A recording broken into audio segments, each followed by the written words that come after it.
O Tibete fica a uma altitude média de 4.500 metros, mais alto que a maioria das montanhas na Europa.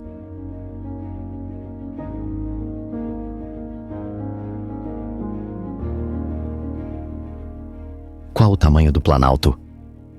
2.500.000 quilômetros quadrados, maior do que a área combinada do Alasca e do Texas.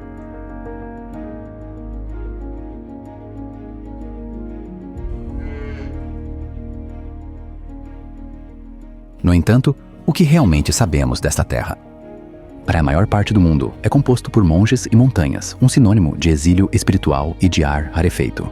E sim, essas coisas existem, mas na realidade, é muito, muito mais do que isso.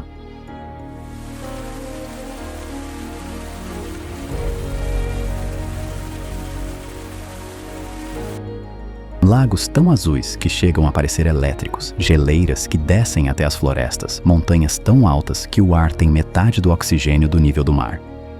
Mosteiros agarrados aos penhascos, suas paredes ainda com as cicatrizes da história.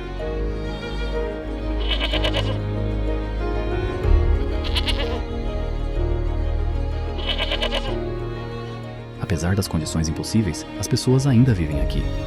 Nômades com rebanhos de iaques, peregrinos circundando picos sagrados.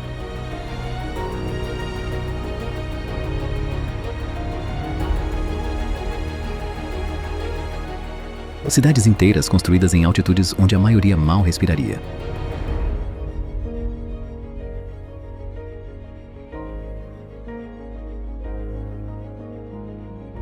E a capital deste planalto congelado é Lhasa, a 3.650 metros, onde o ar é rarefeito, o sol é brutal e 300.000 pessoas chamam esta cidade carente de oxigênio de lar.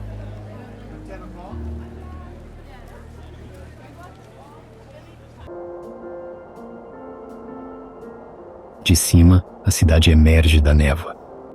Blocos de concreto, telhados dourados, complexos de paredes brancas se espalhando pelo chão do vale. Montanhas cercam por todos os lados, com seus picos cobertos de neve, mesmo no verão.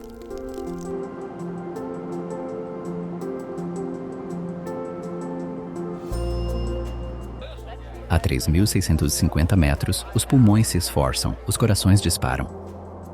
O corpo luta com o ar que contém 35% menos oxigênio do que ao nível do mar. Se você subir um lance de escadas, o esforço fica óbvio. Respirar é difícil. O pulso lateja nos ouvidos.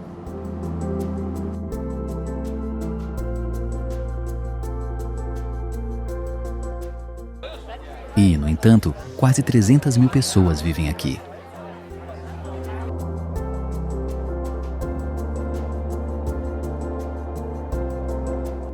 A cidade parece remendada. Blocos de apartamentos da era soviética ficam ao lado de casas de madeira com molduras de janelas esculpidas. Torres de vidro erguem-se nas extremidades, fragmentos deslocados de Pequim ou Xangai.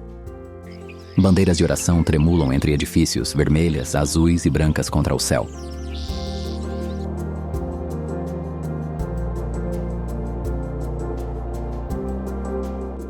Lhasa não é a cidade mais alta do Planalto, nem de longe, mas é o coração. Estradas irradiam daqui, conectando a capital a vilas e mosteiros espalhados por toda a imensidão. Durante séculos, este vale tem sido o centro, o político, o espiritual e o econômico.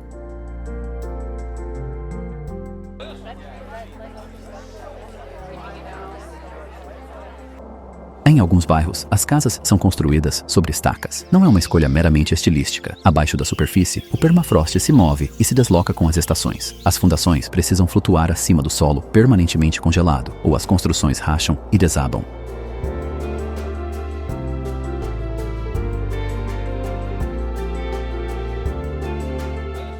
As ruas se enchem de movimento. Peregrinos giram rodas de oração andando. Vendedores vendem cevada, manteiga de iaque e garrafas térmicas de chá doce. Os táxis buzinam. As motos serpenteiam pelo tráfego. A cidade funciona apesar da altitude, apesar do ar rarefeito que faz cada ação parecer mais pesada.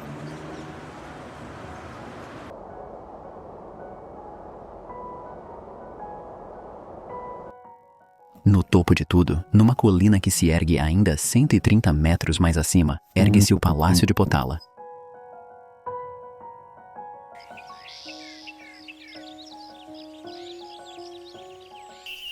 13 andares de paredes brancas e capelas vermelhas subindo a encosta. A estrutura domina o horizonte, impossível de perder de qualquer lugar da cidade. Os telhados dourados brilham ao sol. As janelas encaram como olhos.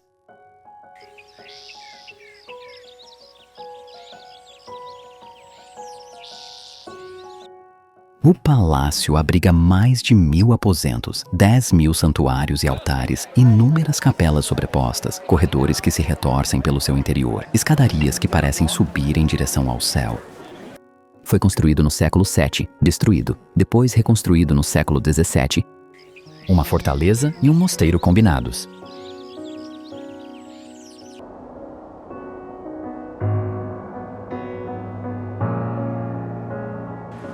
Durante séculos, serviu como residência de inverno do Dalai Lama, o centro do poder político e espiritual no Tibete. Atualmente é um museu. Os turistas sobem os íngremes degraus de pedra. Dentro, lâmpadas de manteiga bruxuleiam. Murais esmaecem. Estátuas de ouro, oferendas aos seus pés.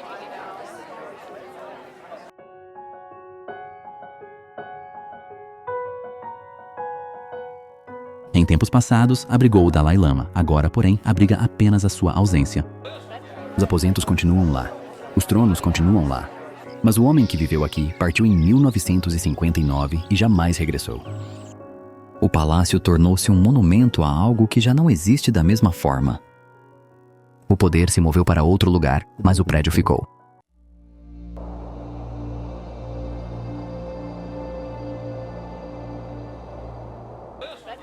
Na base do palácio, a velha cidade pulsa com uma devoção de outra natureza. O templo Johang atrai peregrinos de todas as partes do Planalto.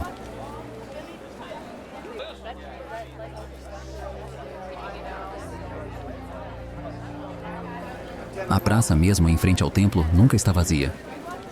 Peregrinos fazem prostrações sobre a pedra que foi gasta e lisa pelos corpos. O movimento é repetitivo, muito mecânico. Estique-se para a frente, com os braços estendidos.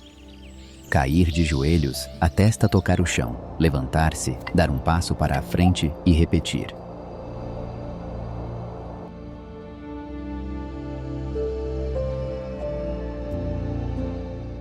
Alguns estão fazendo isso há horas, outros há dias. Suas mãos estão envoltas em pano, blocos de madeira presos às palmas para proteger da pedra. O som de corpos caindo no chão se mistura com o murmúrio de orações.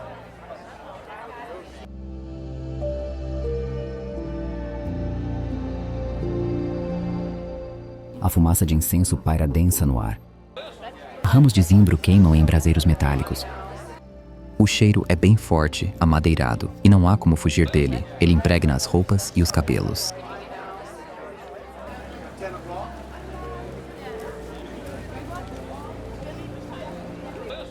No interior do templo, a iluminação é fraca.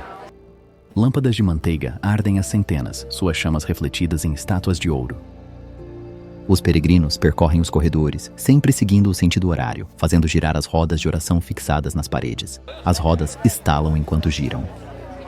Os mantras estão gravados nos cilindros. Cada rotação conta como uma recitação.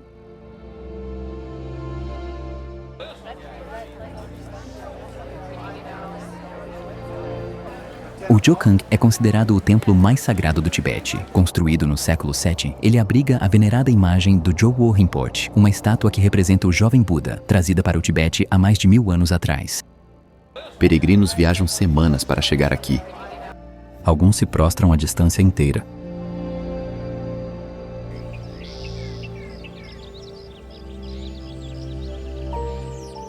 As prostrações prosseguem, contornando a esquina pela Bar Hor, a rua que rodeia o templo como uma roda de oração viva.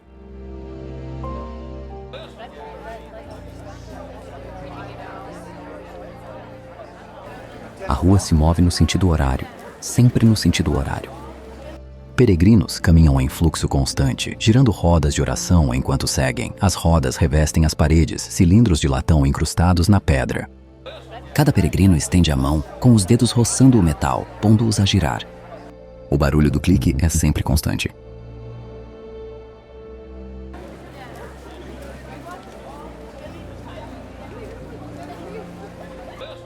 Barracas alinham a rua. Vendedores vendem manteiga, farinha de cevada, carne de iaque seca. Bandeiras de oração em molhos, joias de turquesa, garrafas térmicas, incenso. O cheiro de chá se mistura com fumaça e poeira. Prédios de madeira se inclinam sobre a rua estreita, suas fachadas esculpidas e pintadas. Alguns são antigos, reparados e remendados ao longo dos séculos. Outros são mais novos, construídos para parecerem antigos.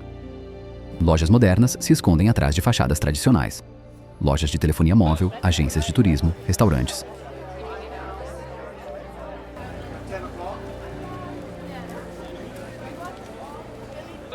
O Bar Hor é devoção e comércio, intrinsecamente ligados. Peregrinos rodeiam enquanto vendedores anunciam preços. Ambos têm percorrido este circuito por gerações.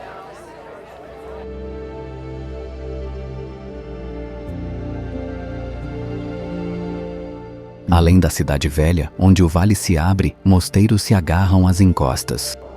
Drepung se estende, branco, por toda a encosta.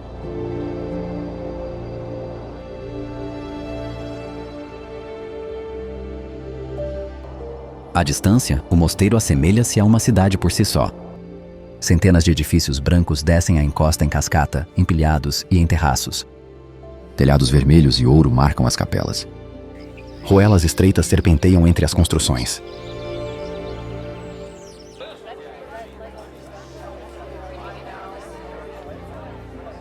No seu ponto mais alto, Drepung abrigava 10.000 monges budistas. Era o maior mosteiro do mundo, uma verdadeira comunidade autossuficiente de estudiosos, artesãos e administradores. Os pátios enchiam-se de debates, as cozinhas alimentavam milhares de pessoas. As bibliotecas tinham textos coletados por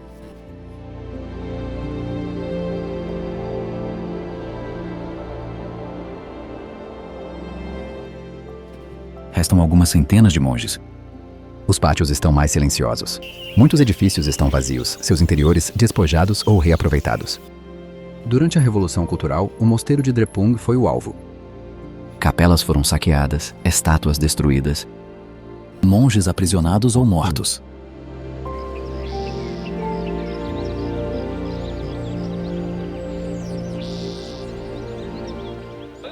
O que está de pé foi parcialmente refeito. Algumas capelas foram restauradas, os seus murais repintados, estátuas substituídas. Outras permanecem danificadas, as suas paredes rachadas, a tinta a descascar. O mosteiro existe em camadas. Antigo, destruído, reconstruído, tudo visível de uma só vez. Os pátios de debate estão quase silenciosos.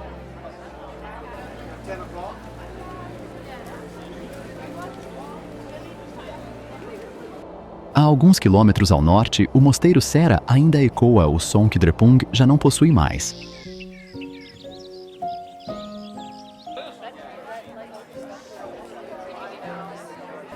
No final da tarde, o pátio se enche de monges. Eles se reúnem em pares ou pequenos grupos. Um monge está de pé, o outro está sentado. O monge que está de pé faz uma pergunta, depois levanta a sua mão bem alto e abaixa com uma forte palma. O som estala no pátio como um chicote.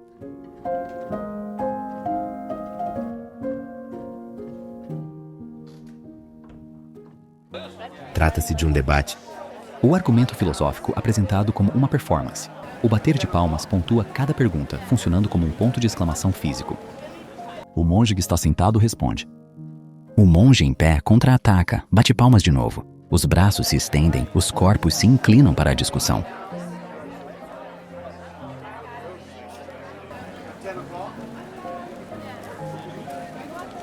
Às vezes eles riem, às vezes as trocas se tornam acaloradas.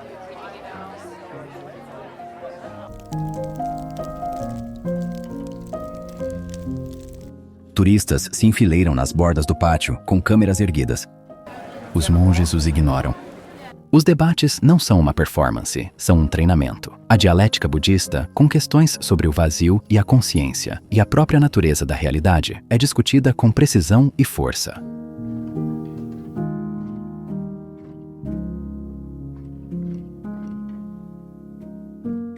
Sera é de tamanho menor que Drepung, mas se encontra mais intacta.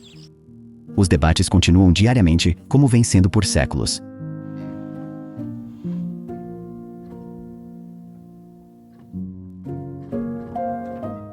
A tradição sobrevive aqui, barulhenta, física e bem viva.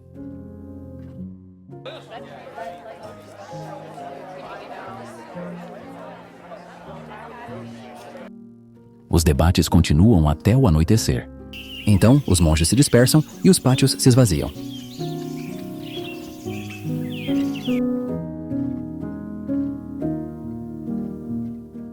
Os monastérios de Lhasa dormem, mas o platô que está além nunca descansa.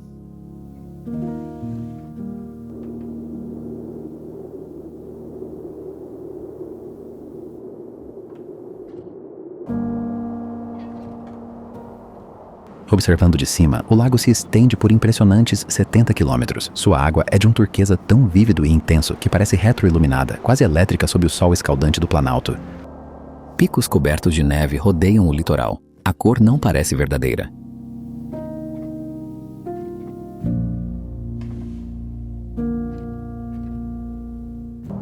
Namtsu está localizado a uma altitude de 4.718 metros, sendo um dos lagos de água salgada mais elevados do planeta. Suas águas são alimentadas pelo derretimento das geleiras e por riachos que descem das montanhas. Durante o verão, a água adquire um brilho especial. No inverno, congela por completo e a superfície racha em padrões geométricos que se estendem até o horizonte.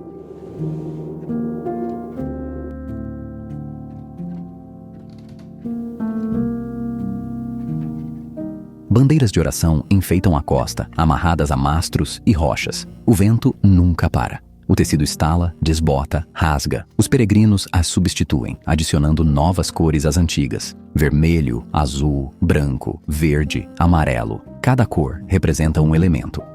O vento leva as orações.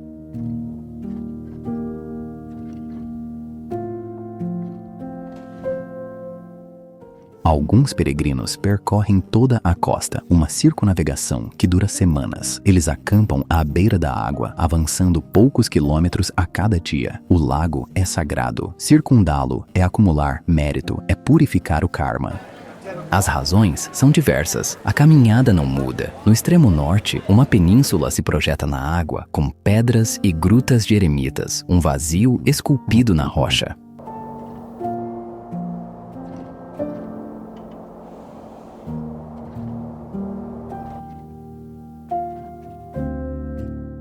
A península é de pedra cinzenta, árida e ventosa. Grutas pontilham os penhascos, pequenas aberturas escuras contra a rocha. Monges outrora se retiravam aqui para meditar, buscando isolamento dentro do isolamento. Agora as grutas estão quase vazias.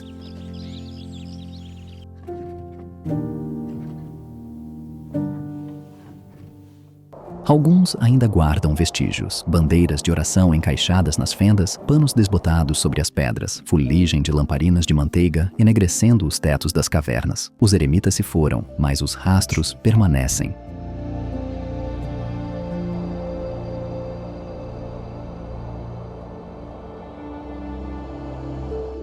Além de Namtso, o terreno se torna completamente plano. O Changtang se estende para o norte, uma imensidão de pastagens, rochas e o mais absoluto nada.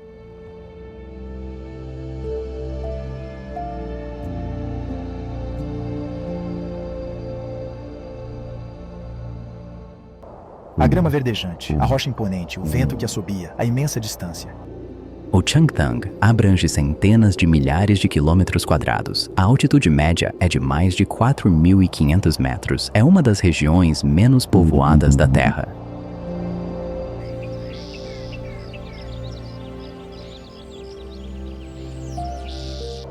Sem árvores, sem edifícios, sem estradas por centenas e centenas de quilômetros. A linha do horizonte curva-se suavemente. O céu ocupa muito mais espaço do que a terra. Montanhas surgem ao longe, nebulosas, quase indistintas. A pradaria é castanha a maior parte do ano, verde por apenas algumas semanas no verão, quando as chuvas chegam.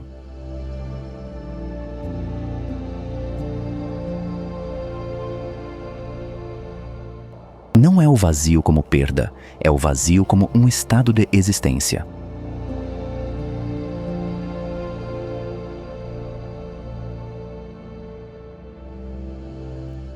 E, no entanto, a vida continua a persistir. Tendas escuras se levantam da grama. A tenda é baixa e retangular, tecida com pelo de iaque. É preta, resistente à água e isolada contra o frio. A fumaça sobe de uma abertura no teto. Iaques pastam nas proximidades, enormes e peludos. Uma mulher ordenha uma, as mãos movendo-se ritmicamente, o balde de metal enchendo lentamente.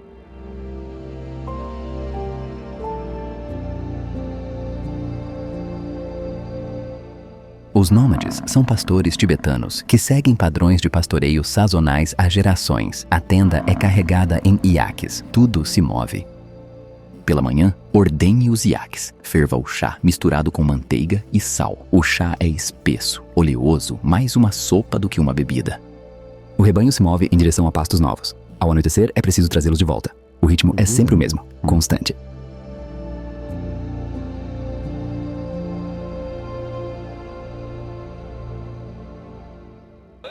Os iaques providenciam tudo. O leite vira manteiga, queijo e iogurte. A carne, quando um animal é abatido. Pelo é tecido em corda, pano, tendas. Esterco seco vira combustível para o fogo. Os animais são transporte, puxam cargas por onde veículos não chegam. A tenda parece temporária, a vida não é. As famílias têm se mudado assim há séculos.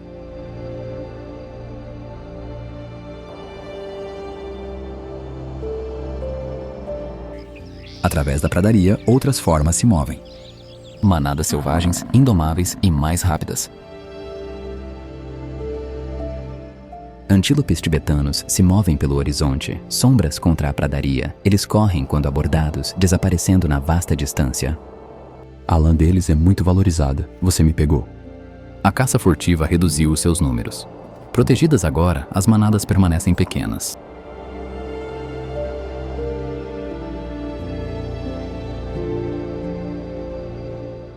Iaques selvagens pastam, sua massa corporal improvável nesta altitude. Eles podem atingir um peso de 1000 kg. Os iaques domésticos são descendentes desses animais, selecionados e criados ao longo de milênios. Os selvagens permanecem maiores, mais agressivos e mais rápidos. Ambas as espécies estão adaptadas a ar rarefeito, frio extremo, vegetação escassa. Elas sobrevivem onde a maioria dos mamíferos não consegue.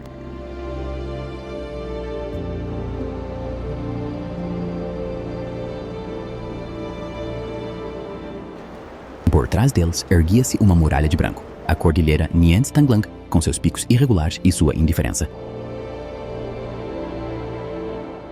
O pico principal eleva-se a 7.162 metros. Glaciares pendem das cristas como rios congelados, com gelo azul visível nas fendas.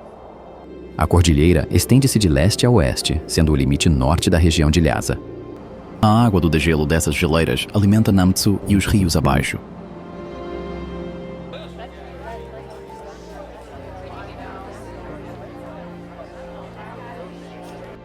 As montanhas são sagradas nas tradições Bon e budistas. Os locais chamam o pico de divindade protetora. Os alpinistas o chamam de perigoso. A montanha não se importa com o nome que lhe dão.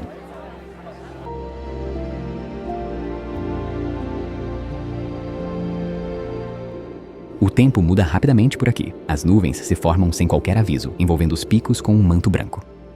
O vento arranca a neve das cristas, criando plumas visíveis por quilômetros. O som é constante, um rugido grave e profundo que não se interrompe.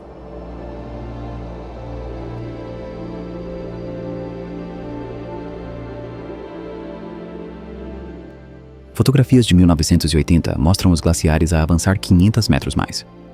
Agora, a rocha está nua. As fendas se alargam, os seracs desmoronam. O recuo é mensurável, documentado e está em curso. As montanhas não lamentam a sua própria diminuição. Elas simplesmente existem, menores a cada estação que passa. O planalto setentrional esvazia-se no céu.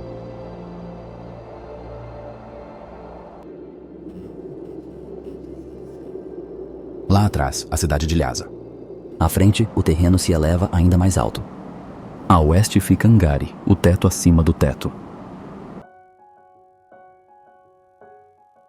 4 faces, 4 direções cardeais. A simetria é quase antinatural. O pico se eleva a 6.638 metros, uma pirâmide de rocha e neve que se ergue solitária no planalto ocidental.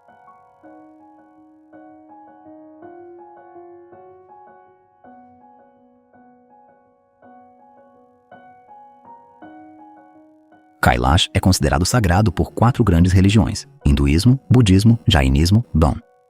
Os hindus afirmam que Shiva medita neste local. Já os budistas, eles dizem que é o próprio centro do universo. Mas a montanha, ela não diz absolutamente nada.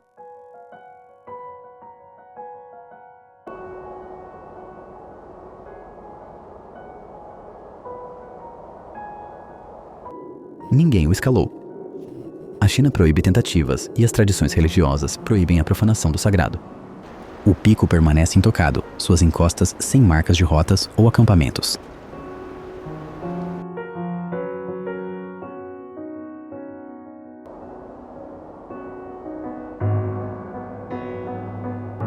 Peregrinos realizam a Cora, a circunvolução da montanha. O circuito tem 52 quilômetros, atravessando um passo a 5.630 metros. A maioria completa em 1 a 3 dias.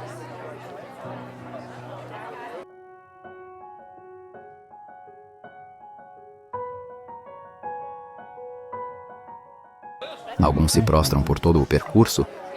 Estender-se para a frente, tocar no chão, ficar de pé, dar um passo. Circuito leva semanas.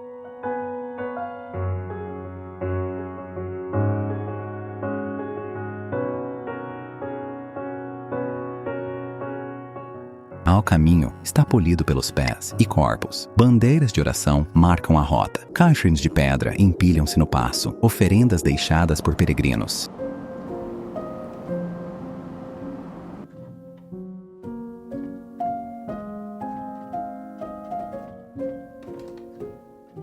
O ar está rarefeito.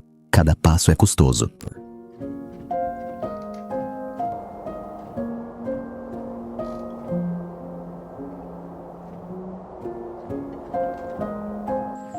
A montanha está aqui há 50 milhões de anos, erguida quando o subcontinente indiano colidiu com a Ásia. Peregrinos começaram a caminhar à sua volta há milhares de anos. A montanha não percebe.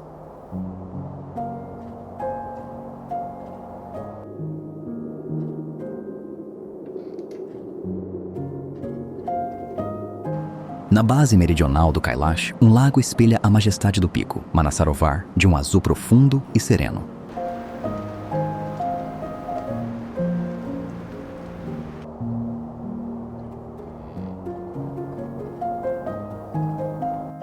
A água é de um azul impossível, mais azul que o céu. O lago fica a 4.590 metros, quase circular, alimentado por degelo glacial e nascentes. É associado a Kailash na peregrinação. Montanha e lago juntos formam um sistema sagrado.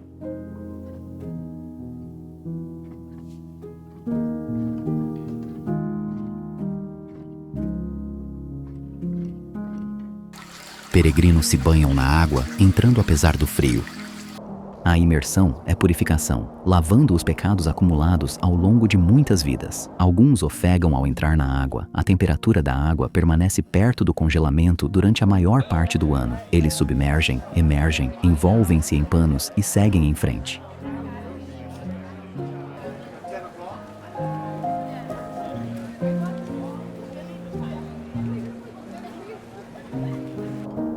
O circuito à volta do lago tem 88 quilômetros.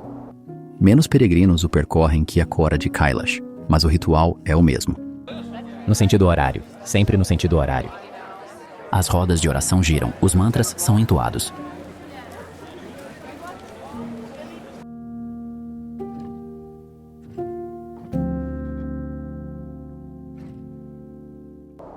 Pequenos mosteiros salpicam a paisagem costeira. Bandeiras de oração esvoaçam ao vento, um movimento vívido contra a quietude da água.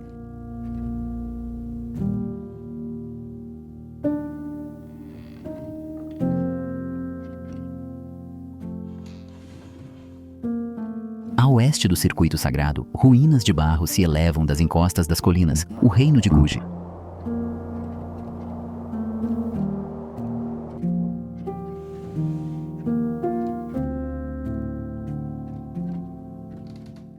Muros de barro se elevam da encosta, da mesma cor da terra de onde são esculpidos. De longe é difícil distinguir onde a cidade acaba e a montanha começa. Centenas de estruturas, cavernas, túneis e fortificações se fundem com os penhascos.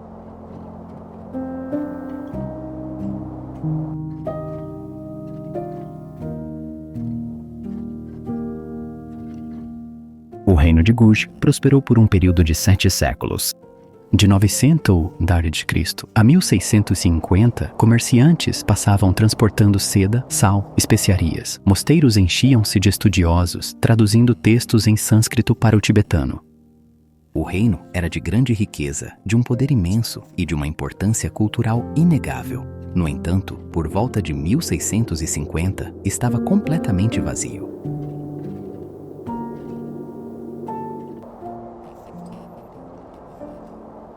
Guerra com o Ladakh, talvez uma seca. Os registros não são consistentes nos detalhes. A população partiu ou morreu, e a cidade simplesmente permaneceu.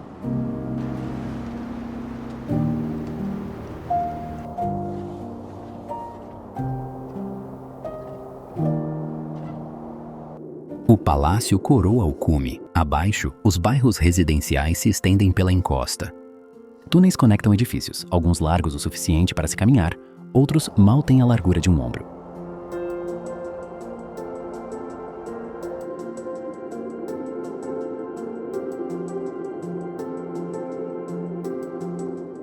Muralhas defensivas circundam o complexo. Foi construído para resistir a cercos. Ao passar, a escala fica clara. Centenas de pessoas viviam aqui, milhares no auge.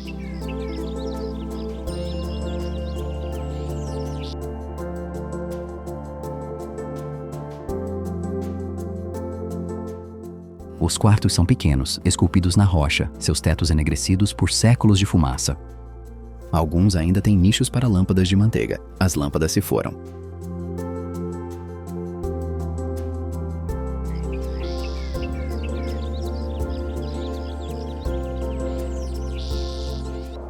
Por que terminou de forma tão completa ainda é debatido.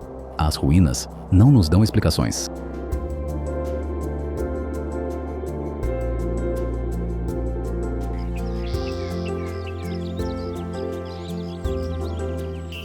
Entre as ruínas, uma estrutura ainda tem um telhado. Mosteiro do Toque dos Sinos, danificado, mas não destruído. Lá dentro, os afrescos desvanecem, rostos se dissolvem no reboco, olhos arrancados, traços apagados. Arranhões cortaram fundo na pintura, deliberados, antigos e irreversíveis.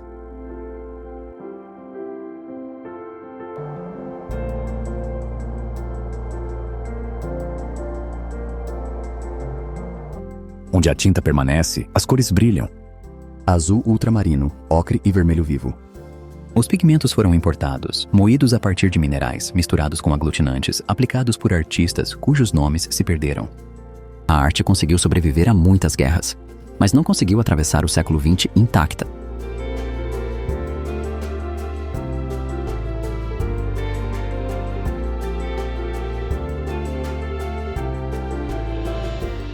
Algumas paredes foram estabilizadas. Gesso fresco ao lado do antigo.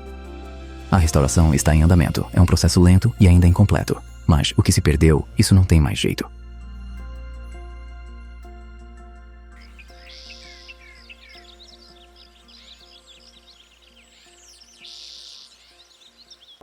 Fora dos muros do mosteiro, a paisagem revela suas próprias ruínas. Não são ruínas humanas, mas geológicas. A floresta anda da terra. O vale resplandece em ocre e dourado, especialmente ao pôr do sol.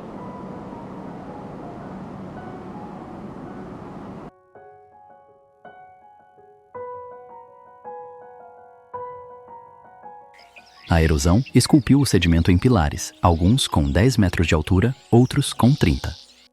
Eles se erguem em grupos, moldados e retorcidos pelo vento e pela água em formas que parecem intencionais, mas não são. Pilares se retorcem.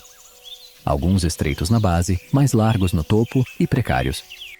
Outras formam pontes naturais, verdadeiros arcos. Ao caminhar por entre elas, as formações rochosas se erguem imponentes sobre nossas cabeças. As sombras projetam linhas nítidas e bem definidas.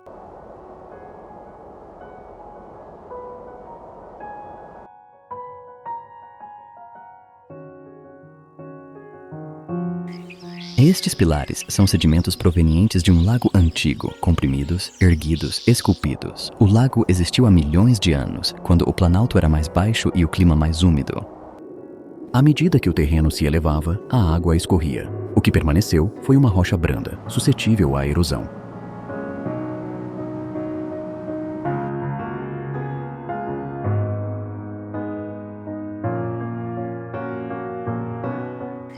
vento e chuva esculpem a forma. O processo ainda continua.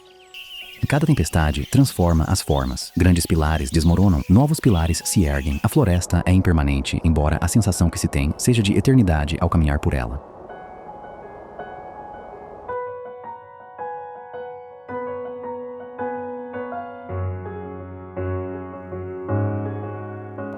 Ngari é uma terra de grandes extremos. Montanhas sagradas que peregrinos circulam por semanas.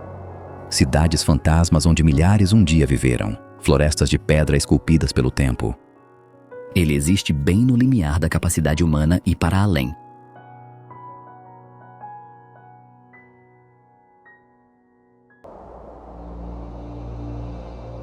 Shigatse é uma cidade prática. Mercados, apartamentos, ruas largas. É um centro regional, nada mais. Cerca de 100 mil pessoas vivem aqui a 3.840 metros. A segunda cidade do Tibete, menos dramática que Lhasa, mas mais funcional. Caminhões chegam diariamente trazendo mercadorias do Nepal e da Índia.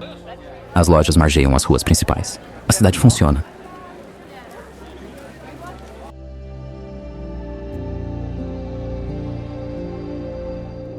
Acima da cidade, Tashilhunpo se espalha majestoso. Paredes vermelhas, edifícios brancos, telhados dourados.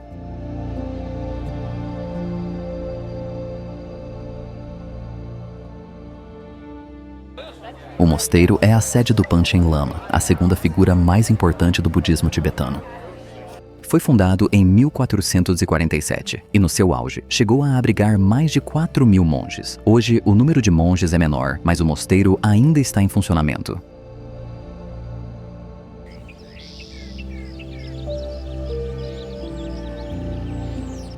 Peregrinos contornam o perímetro, girando as rodas de oração nas paredes externas.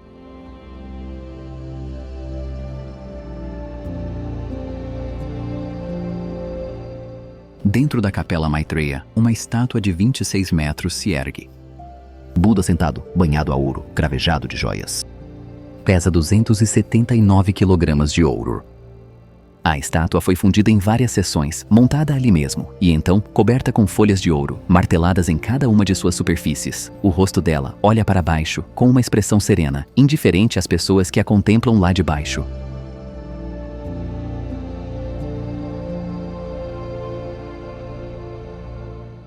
A capela penumbrosa. Lâmpadas de manteiga queimam em filas. O cheiro de manteiga rançosa paira no ar, misturado com incenso. Peregrinos deixam oferendas, moedas, notas, lenços brancos estendidos pelos corrimãos.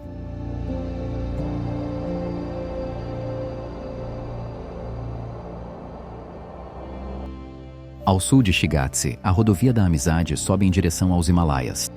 Gyantse se revela, uma cidade-fortaleza e uma estupa que se eleva em espiral, alcançando o próprio céu.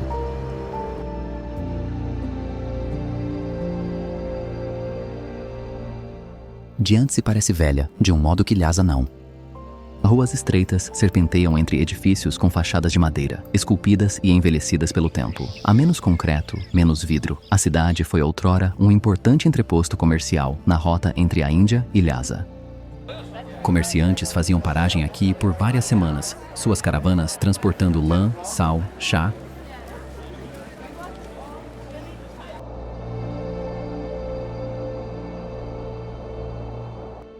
Acima da cidade, o Gyantse Dzong, uma fortaleza, está agarrado a uma colina rochosa. Foi construído no século XIV para defender as rotas comerciais.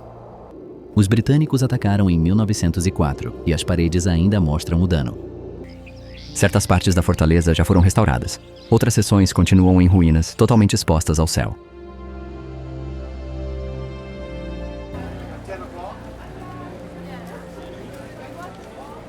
Abaixo, o Stupa Kumbum se eleva em 9 patamares, cada nível menor que o anterior. Ele se assemelha a um bolo de casamento esculpido em pedra. O nome significa 100.000 imagens, e isso não é de forma alguma um exagero. A estupa contém 108 capelas espalhadas por 9 níveis, cada uma representando um passo na cosmologia budista.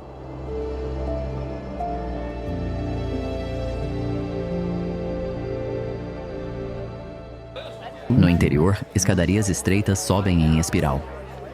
As capelas são pequenas, suas paredes cobertas de murais, alguns intactos, outros desbotados ou danificados. Budas e Bodhisattvas nos encaram de todas as superfícies. As cores ainda se mostram vívidas em alguns pontos, com azuis profundos, vermelhos e dourados. Em outros, o reboco apresenta rachaduras e as imagens se desintegram em pó.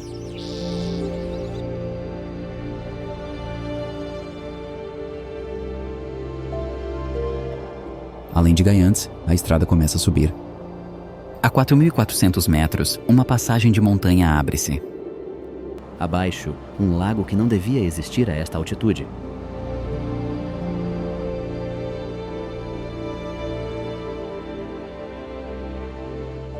A água não parece real, um turquesa tão vívido que parece pintado. A tonalidade da água muda, verde esmeralda nas baías mais rasas e um azul profundo no centro. O lago abraça as montanhas, com seus braços se estendendo pelos vales. Visto de cima, parece vidro estilhaçado.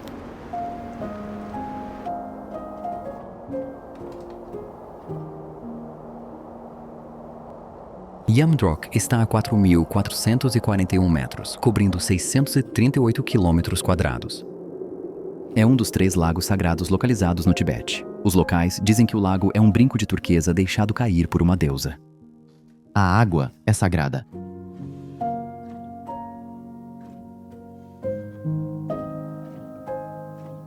Peregrinos caminham pela sua costa, alguns completando o circuito completo, uma viagem que leva dias.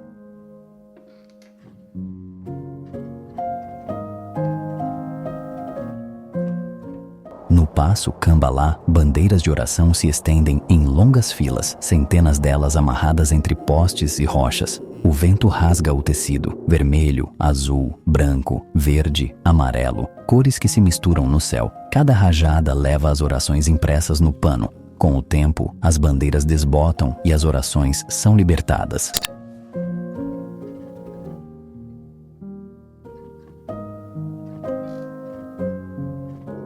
Abaixo do passo, a estrada desce, depois sobe novamente. Surge gelo, não um lago congelado, mas uma geleira, descendo pela encosta da montanha diretamente na beira da estrada.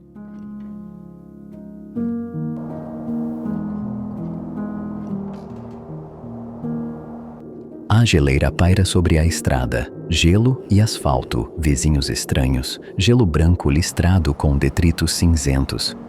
Fendas dividem a superfície. Água de degelo escorre pela rocha abaixo, formando pequenos riachos que cruzam a estrada.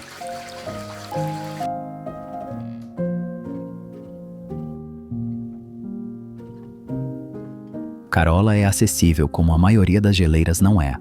Não é preciso fazer trilhas. Turistas param no guarda-corpo, olhando para cima. Bandeiras de oração prendem os postes na base, oferendas aos espíritos da montanha.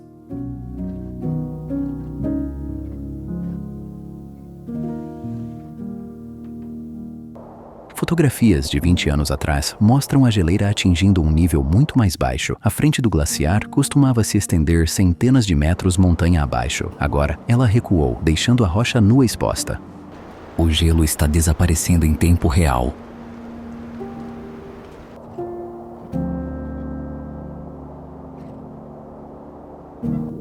A rodovia continua subindo. A 5.000 metros, um mosteiro aparece, o último ponto de apoio antes da montanha.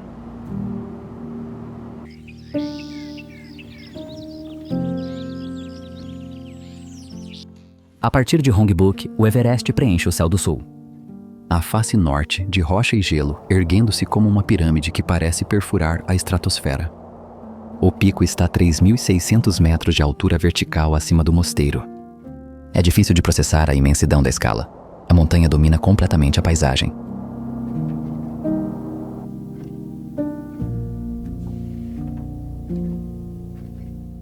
O mosteiro é pequeno, um punhado de edifícios, uma estupa e bandeiras de oração que esvoaçam ao vento. Foi fundado em 1902 por um lama Nyingma, que construiu uma cabana de meditação aqui. Outros monges o seguiram. O mosteiro cresceu. Durante a Revolução Cultural, Hongbuk foi destruído. Os edifícios foram demolidos, os monges foram expulsos ou mortos. O que está de pé agora foi reconstruído nos anos 80. As estruturas são mais novas, as paredes mais limpas do que deveriam ser para um mosteiro centenário. Mas a localização é a mesma. A vista é a mesma.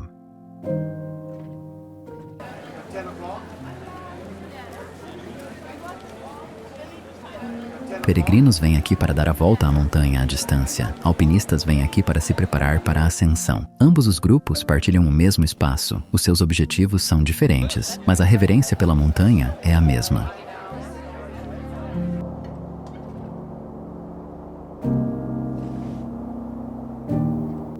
Acima do mosteiro, ergue-se o pico com 8.849 metros de altitude, o verdadeiro teto do mundo.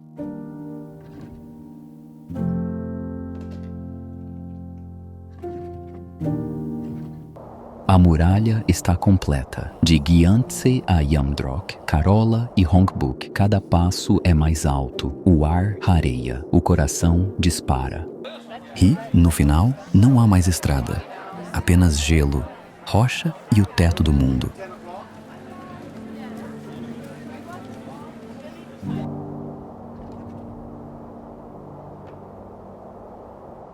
A 5.150 metros, cada respiração parece insuficiente. Os pulmões expandem, mas não se enchem. Os corações disparam em repouso. Caminhe de tenda em tenda. Pare, mãos nos joelhos. Esperar por oxigênio que nunca chega por completo.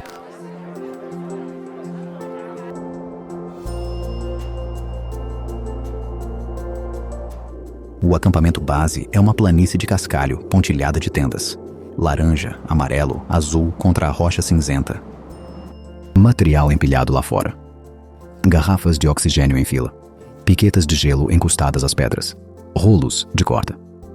As pessoas se movem devagar, com intenção. Toda ação custa energia que o corpo não consegue repor facilmente.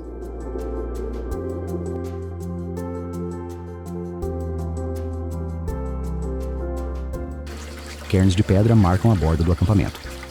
Placas estão aparafusadas nas rochas, listando os nomes de alpinistas que jamais retornaram. Essa lista é bastante longa. Desde o ano de 1921, mais de 300 pessoas já perderam a vida no Monte Everest. Muitos permanecem na montanha, seus corpos congelados no lugar demasiado perigoso para resgatar.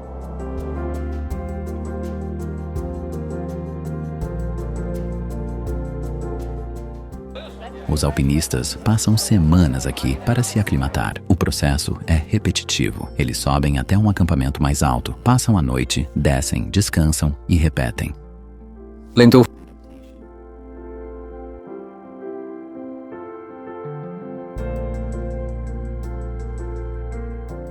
O corpo passa a produzir mais glóbulos vermelhos, aprende a funcionar com menos oxigênio. Mesmo com essa adaptação, a altitude é extenuante.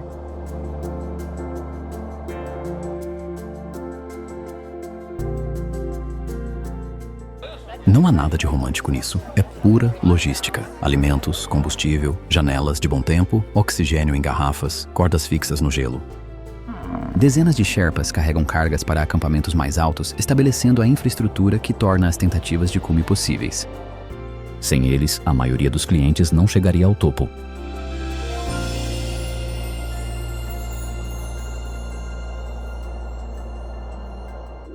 Acima do acampamento base, o Colo Norte se eleva, à marca dos 6.000 metros. E, acima disso, a crista do Nordeste. Acima disso, a pirâmide do cume. 8.849 metros. A montanha é geometria. Rocha, gelo e céu dispostos numa pirâmide que não se importa se a sobes ou não.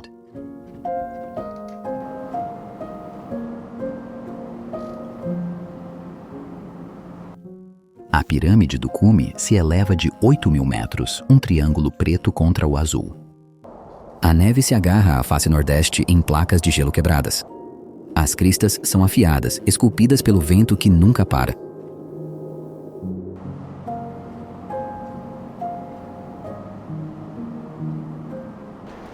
Em dias claros, uma pluma de neve rasga do cume, seguindo em direção ao leste. Ventos da corrente de jato a 200 km por hora desnudando o cume. O som é audível do acampamento base, um rugido distante.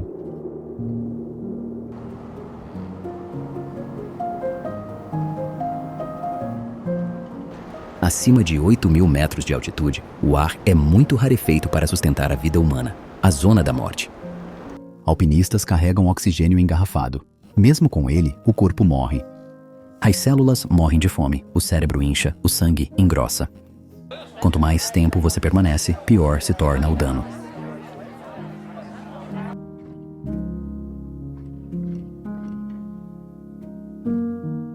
Mais de 200 corpos humanos jazem nas encostas do Monte Everest. É impossível resgatar naquela altitude. Os corpos ficam gelados. Alguns ainda vestem os casacos brilhantes com que subiram, laranja, amarelo, vermelho contra a neve branca. Os escaladores passam por eles, tanto na subida quanto na descida.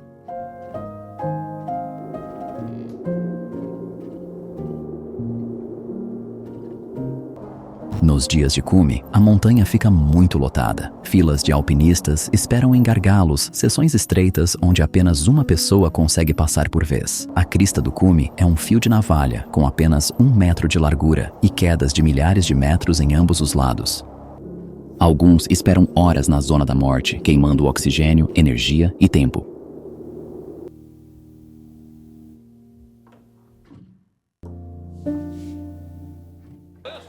Dezenas de empresas guiam clientes ao cume.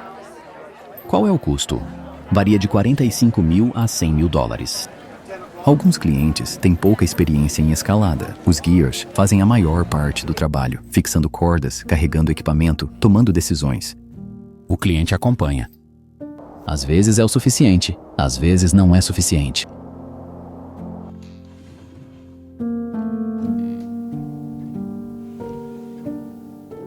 A leste, a imponente face Kangshung se ergue na sombra.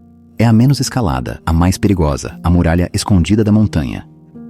A montanha não se importa com o tráfego. O gelo se desloca, a rocha desaba, o vento arrasta a neve. O cume permanece indiferente. O Everest domina, mas não está sozinho.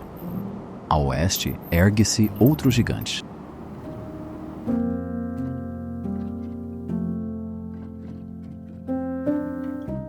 Com 8.188 metros de altitude, o Cho-Oyu é a 6ª montanha mais alta do planeta Terra. Na maioria dos outros continentes, ela seria considerada a mais elevada, mas aqui ela acaba sendo ofuscada por outras maiores. O nome tem o significado de deusa turquesa. O pico se ergue como uma pirâmide, com geleiras escorrendo de seus flancos. Ele se estende pela fronteira Tibete-Nepal. Alpinistas chamam-na o pico de 8.000 metros mais fácil. A mortalidade é menor que o Everest. Não significa segurança.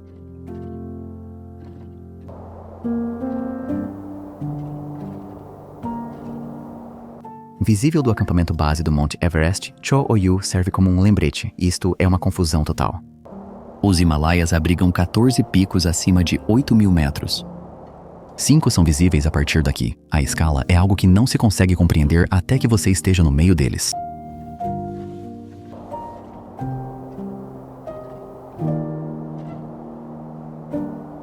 Este é o teto. 8.000 metros onde a atmosfera se finda e o espaço se inicia. Os humanos atingiram o pico, plantaram as bandeiras, tiraram fotografias, mas não podem ficar. O teto permite visitas, mas não residência. Lá embaixo, o Planalto aguarda, ainda elevado, ainda inóspito, mas ainda assim suportável.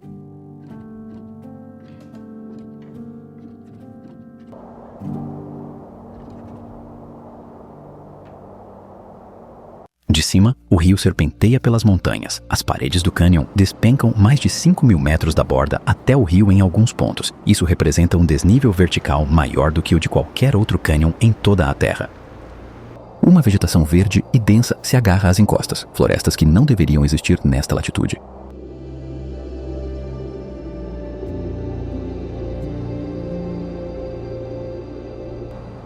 O Yarlung Tsangpo nasce no Planalto, alimentado pelo degelo das geleiras.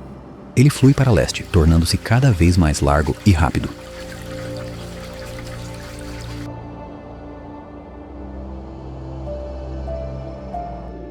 Então, então atinge os Himalaias. Atravessa esculpindo este cânion entre os picos Namchabarwa e Gyalapari ao longo de milhões de anos.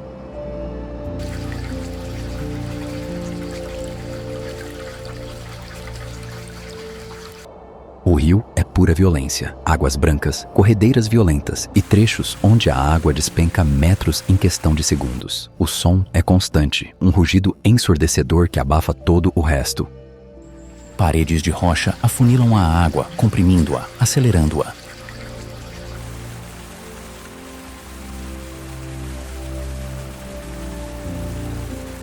Cachoeiras caem de penhascos. Algumas despencam centenas de metros, engolidas pela névoa. O borrifo cria arco-íris ao sol, efêmeros e repetitivos.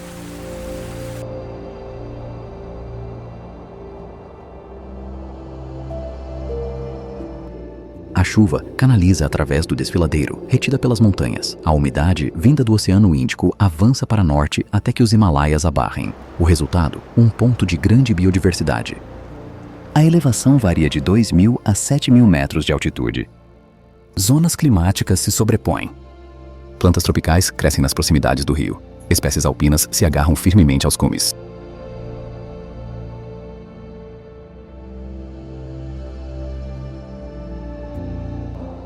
Na Índia, este majestoso rio é conhecido como Brahmaputra. Neste ponto, ele ainda se mostra jovem, com sua força violenta esculpindo a paisagem. No extremo leste deste cânion, uma montanha se eleva, sempre envolta em névoa, misteriosa, raramente visível aos olhos.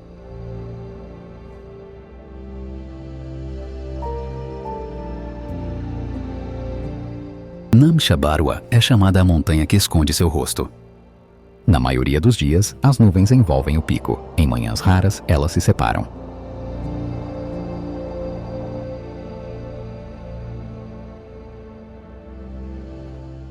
A montanha eleva-se a 7.782 metros, uma pirâmide pontiaguda de rocha e gelo. O nome significa lança que perfura o céu ou montanha do céu ardente. Vistas claras ocorrem talvez 30 dias por ano, por vezes até menos. Quando clareia, a pirâmide surge nítida, perfeitamente simétrica, com o gelo a cintilar.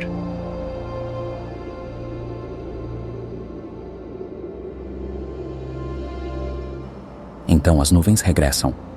A umidade das monções do sul passa pela garganta, condensando-se em torno do pico. A montanha desaparece no branco. Alguns picos exigem ser vistos. Este não.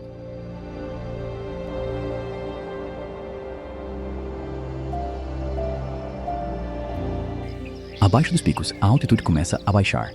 As florestas tornam-se mais densas. Pinheiros, abetos, rododendros. Um verde intenso.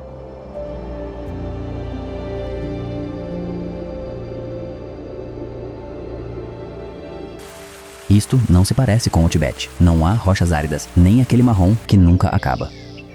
Grandes florestas, belas cachoeiras, extensos prados e o verde. A altitude cai para menos de 4.000 metros em certas regiões. O ar se torna mais espesso.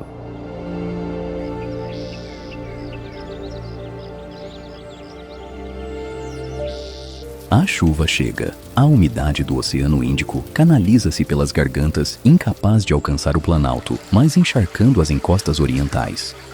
Onde o Planalto é um deserto, o leste é um jardim.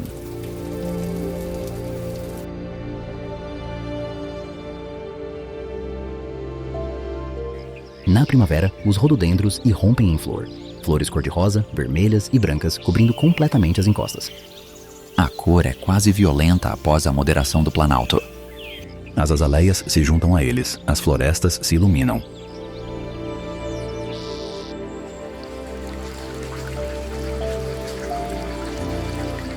A água está em todo lugar. Riachos abrem caminho entre as rochas cobertas de musgo. Cachoeiras aparecem a cada curva, algumas altas e estreitas, outras largas e estrondosas. O som da água é sempre uma constante.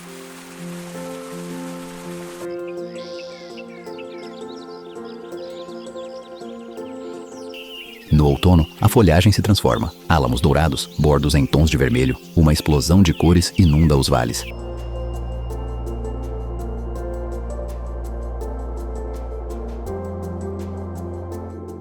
Ande para oeste, o verde desvanece, as árvores rareiam. Num raio de 100 quilômetros, um planalto castanho, céu vazio. O planalto está mesmo aqui perto, poderia muito bem ser outro planeta.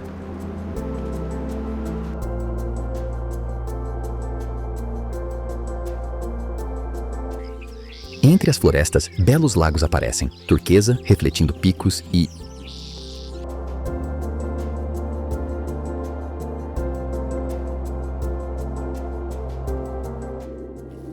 brilha num verde turquesa. A cor da floresta se funde com os minerais glaciais. O lago se encontra a 3.460 metros de altitude, completamente cercado por pinheiros e abetos. Em manhãs serenas, a superfície da água espelha perfeitamente os picos. Céu e montanha aparecem invertidos, refletidos com clareza, duplicados.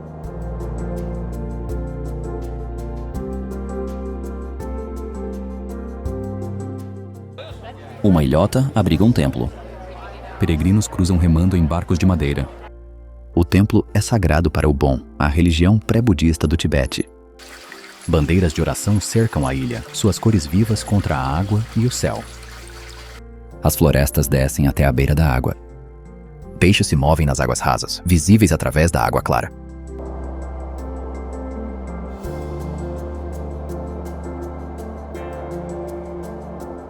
Não muito longe ao norte, o gelo encontra a floresta. A geleira Meduí desce para vales verdes, um emparelhamento impossível.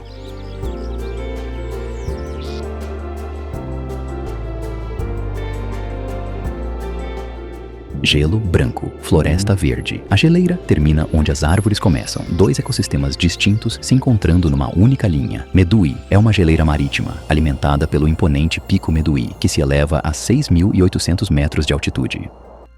A maioria dos glaciares tibetanos terminam acima de 4.000 metros, em zonas áridas muito altas para árvores. Meduí atinge 2.400 metros, baixo o suficiente para florestas sobreviverem por perto.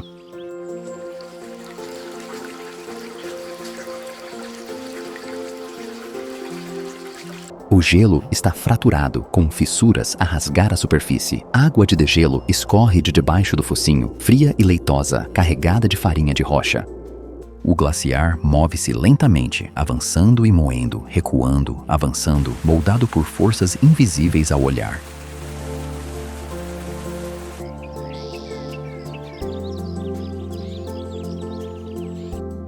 Mais a leste, outro lago reflete uma verdade diferente.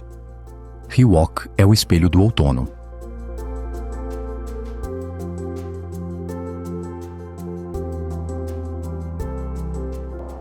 Hiwok é como um espelho. As montanhas se duplicam nas águas. Uma é real, a outra está invertida, e ambas são igualmente nítidas.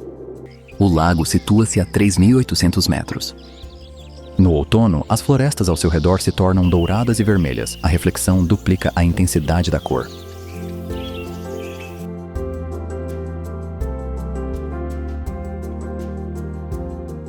Árvores brilham em amarelo contra a água azul. Picos brancos se elevam acima. A simetria é perfeita em dias sem vento. Caminhe pela praia e dois mundos existem, um acima, outro abaixo. A fronteira é uma linha que você não vê até tocar a água.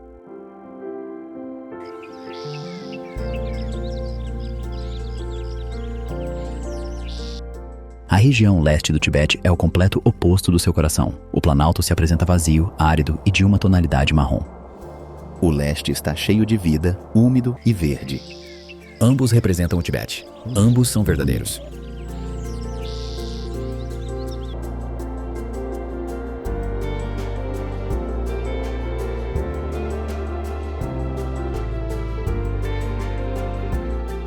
Nos vales meridionais de Lodrak, o atual Dalai Lama nasceu. Ele não retornou desde o ano de 1959. As montanhas permanecem indiferentes ao exílio.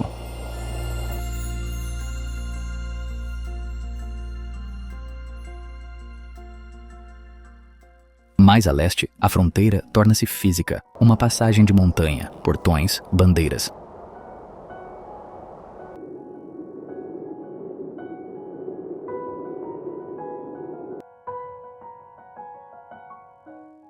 As montanhas não reconhecem fronteiras. A neve cai em ambos os lados, o vento atravessa livremente. Os seres humanos são os construtores de portões.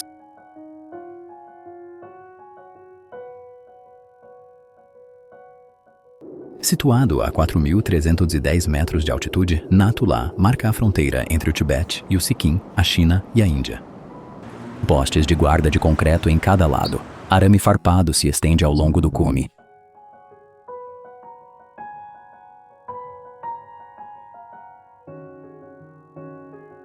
Soldados chineses patrulham um lado, soldados indianos o outro. A distância entre eles é poucas dezenas de metros. A distância, em outras palavras, é mais ampla.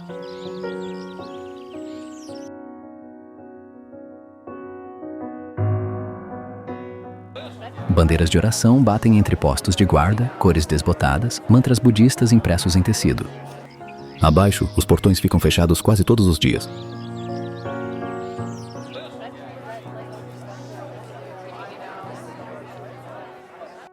Alguns dias por mês, as passagens abrem, comerciantes atravessam. As mercadorias passam, produtos têxteis, eletrônicos, longas caudas de iaque. Em seguida, os portões se fecham novamente.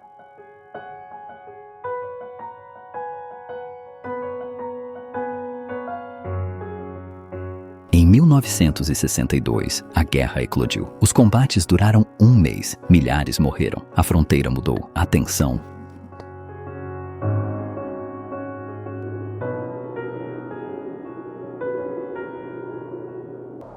Em dias de céu limpo, ambos os lados são visíveis do desfiladeiro. A paisagem permanece a mesma: rocha, gelo e ar rarefeito. A fronteira existe apenas porque os humanos insistem nisso.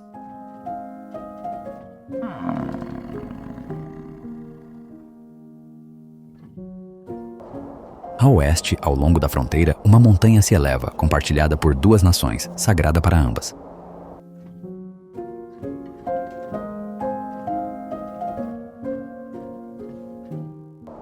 Phari fica a 4.360 metros, uma cidade de altitude com edifícios baixos de pedra.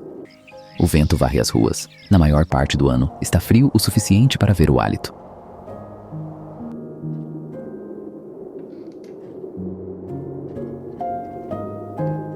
A cidade existe porque a montanha existe. Chomollari se eleva ao sul, com 7.326 metros de altura.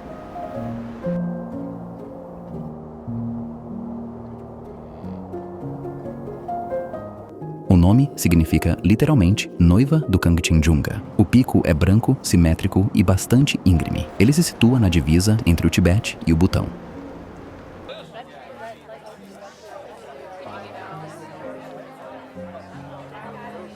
Tibetanos chamam-lhe sagrado. Butaneses chamam-lhe sagrado. O pico não se importa com a fronteira na sua base.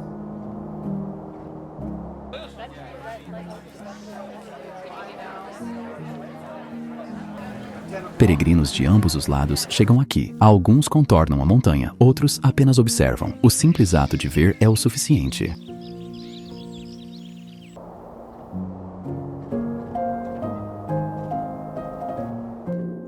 Para o norte da fronteira, de volta ao centro, Samye, o primeiro mosteiro no Tibete.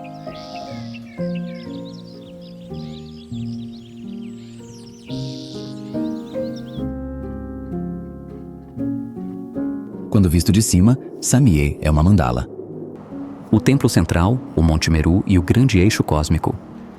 Edifícios circundantes, anéis concêntricos, continentes, oceanos, sistemas solares.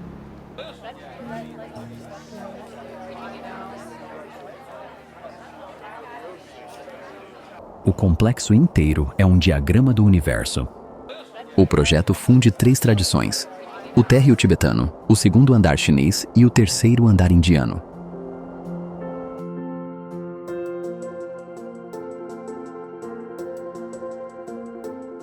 Três culturas em uma estrutura. Foi construído em 779 d.C., o primeiro mosteiro budista no Tibete. Antes de Samye, o budismo era praticado, porém não havia sido institucionalizado. Após Samye, ele se tornou o alicerce da cultura tibetana.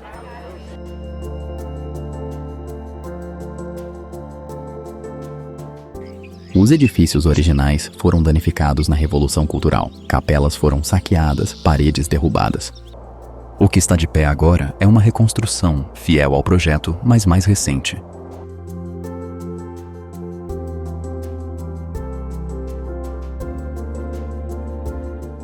Os peregrinos ainda circulam o complexo, girando as rodas de oração fixadas nas paredes. A mandala permanece um diagrama vivo.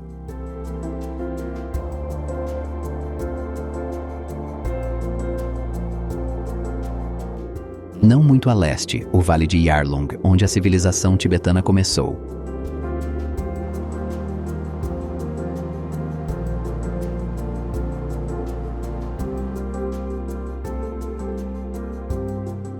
Vale de Yarlung, onde a civilização tibetana teve início. Os primeiros reis governaram daqui. Agora, montes de terra marcam seus túmulos. Os montes são simples, colinas cobertas de grama, algumas com marcadores de pedra. Abaixo, os primeiros reis do Tibete dormem. O vale lembra o que os túmulos não revelam.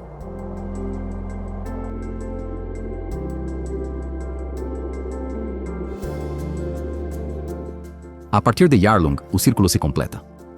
Lhasa está perto. O planalto se estende para oeste, norte, leste e sul. De ponta a ponta, de baixo para cima, de vazio para cheio.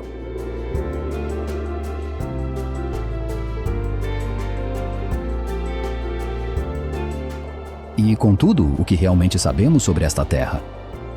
Mais do que quando nós começamos, menos do que ele contém.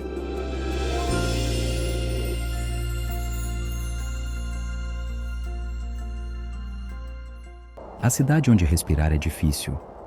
Montanhas sagradas, cidades fantasmas e o teto do mundo.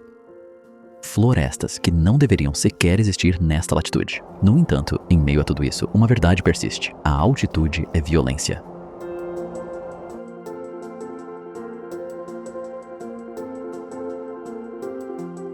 E, no entanto, as pessoas vivem. Eles vivem aqui há milhares de anos. Eles continuarão. Além da borda do Planalto, a terra despenca.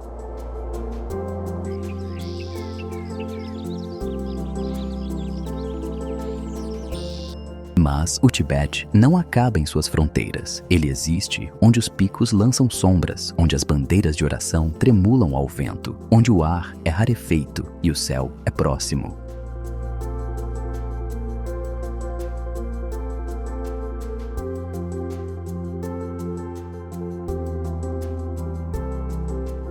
O Planalto está localizado a uma altitude média de 4.500 metros. Aquela foi a frase de abertura. Os números continuam os mesmos.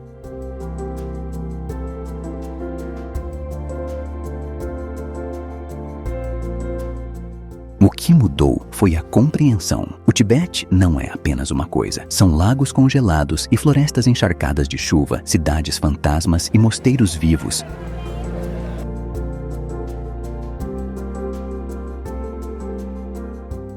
Picos que matam e vales onde as colheitas crescem. Existe no limite da sobrevivência.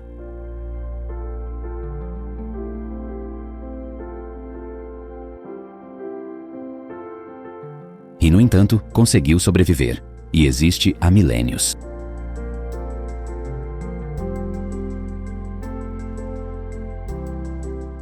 As montanhas não se importam. O ar não se torna mais denso, mas os humanos persistem. Nômades, peregrinos, famílias em altitudes que deveriam tornar a vida impossível.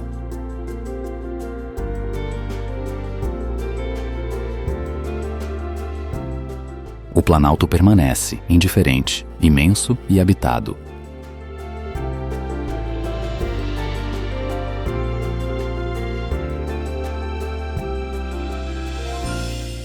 Obrigado por assistirem. Nos vemos em breve.